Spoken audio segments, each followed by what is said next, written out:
Kaakati baba afiiridde mu kisenge kya Kadaama. Baba afiiridde mu kisenge kya Kadaama.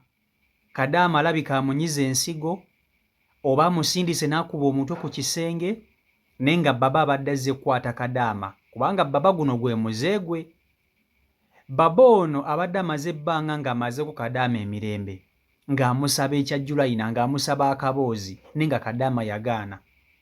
Nga baba buli waasigala ewaka ne Kadaama ono amusumbuwa ng'ayagala Kadaama amuweeko ku bisoobooza naye nga Kadaama agaanye. Kadaama n'atuuka n'okuwaba ku woofiisi n'abakubira essimu n'abagamba bannange munnyambe ku musajja ono baba mmazeeko emirembe. Buli mukazi waba nga taliwo mama baba ajja n'ansumbuwa ng'ayagala kunkozesa ayagala kunkwata. Aba woofiisi ne bamugamba ffe twagala bujulizi. Bw'oba osobola likoodinga akatambi nga baba oyo agezaako okukukwata olyoke okatusindikire tulyoke tukufunire ekyokkola. Naye oba tolina bujulizi toddamu kututeteeganya na kutusumbuwa. Kaakati mama abadde agenze ndowooza nga bw'agenda okukola munnange. Kadaama ali waka yekka nga baba zimuleeta. Amusanze na mu kisenge nga ndowooza nga Kadaama ali mu kulongoosa kisenge kyali eyo. Baba nga teyeesolose ekisenge kya Kadaama. Baba nga ayingira ekisenge kya Kadaama ndowooza agezezaako okwagala okukwata Kadaama ono eby'amaanyi. Kadaama n'alyoka amubaka ensigo ndowooza n'azinyigga n'azifootola oba amusindise n'amusindika eri n'akuba akato ku mmeeza. Baba essaawa zino afiiridde mu kisenge kya Kadaama. Kadaama ali waka yekka.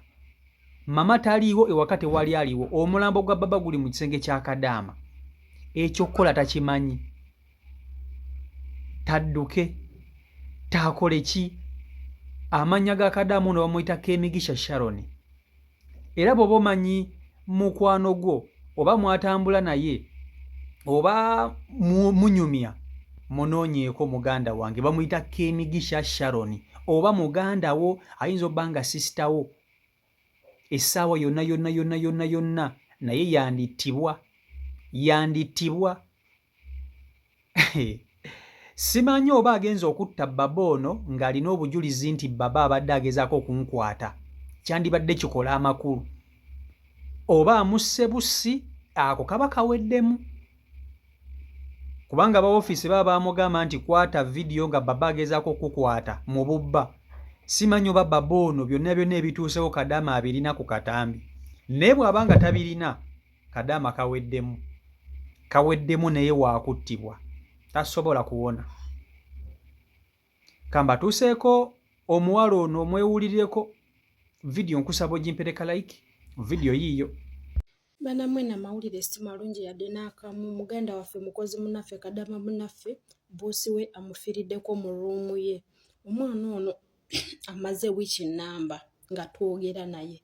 Yajja wano ku TikTok account yange n'asaba gundi yange n'ajja mu inbox yange ya TikTok n'asaba enamba yange ya WhatsApp n'enjimuwa. Omwana ono n'anyumiza n'agamba Mbabazi nakamala mu kiyumba emyezi 7 naye mpulira nkooye njagala nakudda waka. Ne mubuuza obuzibu ki ayagala kuddayo ewaka gw'okyali mupya bw'otyo. N'agamba Mbabazi omusajja wa wano buli lwe yeekyusa ayimira ku nze. Ndowooza n'owaba ayagala kufuka awulira nga ayagala kufuka mu kasolo kange.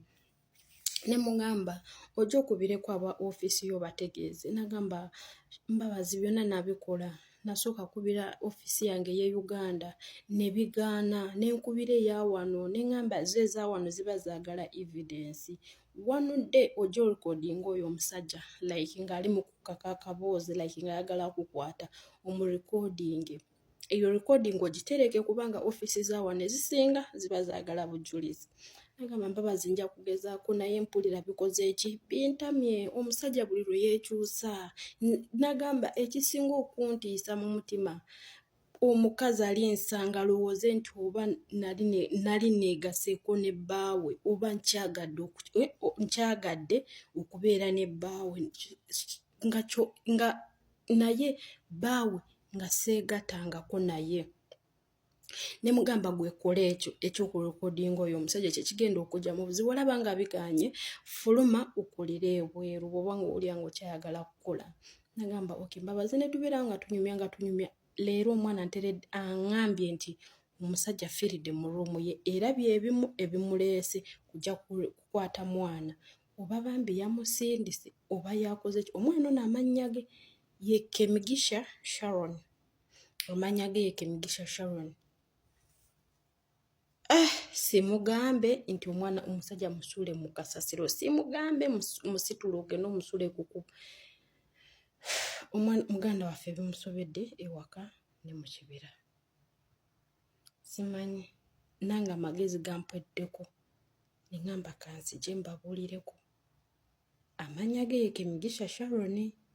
Amannya ge ye Kemigisha Sharon. Naye mwaba office mukola bubi bambi. Omwana bw'akukaabira ekizibu bwe kityo muwulirize. Kati omwana wuuyo tetumanyi wabagenda musiba, tetumanyi wabagenda mutta, kugamba tuli awo tuli confused, tetumanyi kiddako. Kyokka omwana nga yabakubira omulanga n'abagamba abaaye ne mutamufaako. Abaana b'abantu bafa baggwaawo mu bintu by'ekisiru. Ate abaana teri mwana akola nsobi natagamba ofiisi ye. Teri mwana ayita mu kunyigirizibwa natagamba ofiisi. Aba agambyeko ofiisi ye. Naye ne mutayamba baana really. Namwe kasita muli bakazi abasinga abakola mu zikampani muli bakazi mujja bazaala. Kaakati aba ofiisi basajja mmwe aba ofiisi oba lwaki temutegeera oba lwaki temutegeererako ddala. Omwana n'abeera mu kiyumba n'abakaabirira ennaku nti omusajja mmazeeko emirembe ayagala kunkwata. Ne mwesuulirayo gwa naggamba. Temusobola twala buvunaanyizibwa kukubira muntu oyo gwe mwawa mukozi nti owange awusigala owa atugamba nti oyagala kumukwata naye wandibadde olekeraawo. Kubanga mukazi wajja ne mukansolinga ku baba. Bannanga abantu ba ofiisi oba kiki tekyo kintu musobola busobozi kukikola oba abawalabu bano mubatya buti. Abawalabu nga bakoze bintu baana b'abandi. Omuwalabu n'abeera n'omukozi mu nnyumba ng'ayagala kumwebakako buli kaseera kyokka ng'alina omukazi mu nju. Kadaama n'agezaako okugaana buli kimu naye ekisajja ne kimulemerako. Boyi wange bannange ebizibu tebimanya nnyumba mbi. Ekuba omunaku tekya. Naye ennaku bannange ono Kadaama bannaye mumusabire naye nga wano wo okuwona kutono. Agaakatona muggulu okuwona kutono. Kubanga mama agenda kuvaayo eri n'obumasoka agenda munnyonnyola ki? Postmortem banaamutwala mu gundi, banaamutwala mu ggwanika ne bamukolako postmortem egenda kujjangiraga nti ono bassemutte. Kadaama ne bw'onaayogera mbu simanya baba abadde agezaako kunkwata teri agenda kukuwuliriza. Teri agenda kukuwuliriza. Tokwate mulambo nti ogusuule mu kasasiro. Kubanga abawalabu bo balina enkola eyo. Bwe omuwalabu bw'atta Kadaama bamuzinga mu biveera ne bamusuula omulambo mu kasasiro. Kadaama oba asuula omulambo guno mu kasasiro oba agukwekera ddawa oba akole bannange. Bannange ekuba omunaku tekya. Waliwo ekintu ekikutu kati njagala okubimu akafaananyi ng'ono Kadaama mukyalawo ng'ebizibu bino bye bimutuuseeko. Kubamu akafaananyi nga muwalawo kubanga era alina oyo Kadaama ateeka okuba nga alina abaana e Uganda. Ateeka okuba nga alina abazadde. Bamuyita Kemigisha Sharon. Bw'oba olina omuntu wo nga Kadaama ng'ayitibwa Kemigisha Sharon munoonyeeko. Ebizibu byamujjidde ate nga si wa kubivaamu kati. Alina okuba nga ewaabwe emizimu gy'ekika ekyewaabwe gimutambulirako nga ye senta. Otherwise ayinza okugoberera baba.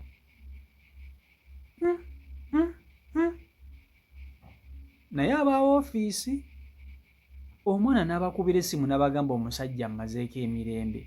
Kale ne mumusaba obujulizi it's okay. Ne mutafuna na buvunaanyizibwa kukubira ku musajja. kubanga mama bw'amanya nti Kadaama yeebaka ne baba naye nga byampaka, golooza mama agenda kudda ku baba atandika okumugamba gwe lwaki weebaka n'omukozi. Era Kadaama ono gw'agenda okuteekako embeera atandika okwagala n'okumutta. Naye nga woofiisi mulina kye musobola okukola, woofiisi ezo baziteekawo kuba nti omukozi gwe muba muwaddeyo mu kiyumba bw'afuna obuzibu addukira wammwe. Naye aba woofiisi mwesuulirayo gwa naggamba, temwagala kumanya, temufaayo, kale kwegamba buli kimu mukola kye mwagala. Aba woofiisi buli kimu mukola kye mwagala. Abaana ne babonaabona, kati ono Kadaama ye baba bw'awona afune bufunyi tiketi adde Uganda taddayo. Bannange ekyeyo si kyangu, ekyeyo si kyangu, ekyeyo si kyangu. Naye Mukama Katonda yekka yekka yalina okuba nti ate yatukwatireko, era buli omu ali eyo weesabire mu ddiini yo, weesabire mu ddiini yo, saba nga bwe kisoboka. Si byangu n'akamu n'ak'eddagala, si byangu. Byebyo Kadaama Kemigisha Sharon munoonyeeko, ayinza obba nga mukwano gwo oba mwatambula mwenna oba muganda wo oba mukazi wo oba ki, munoonyeeko otegeeze ku baffamire ye nti ebizibu byamugwiridde dda. Omuwalabu baba afiiridde mu luumu ye. Kadaama ateeka okuba nga alina kyamukoze, ateeka okuba nga amunyiza ensigo n'azifootola, oba amusindise n'agwa eri, oba amukubye ekintu ku mutwe, teri amanyi. Naye ng'omuwalabu ye afudde, naye ng'abadde azze mmukwata. Omuwalabu abadde azze kukwata Kadaama, ndowooza Kadaama mu kwerwanako ebizibu ne bijja. So byebyo biri ku sayidi eyo. CEO Michael Uganda YouTube channel kw'olimu bwe nnyo okuba nti ate mugoberera, mbaagala nnyo, mbeere bulungi, mweraba.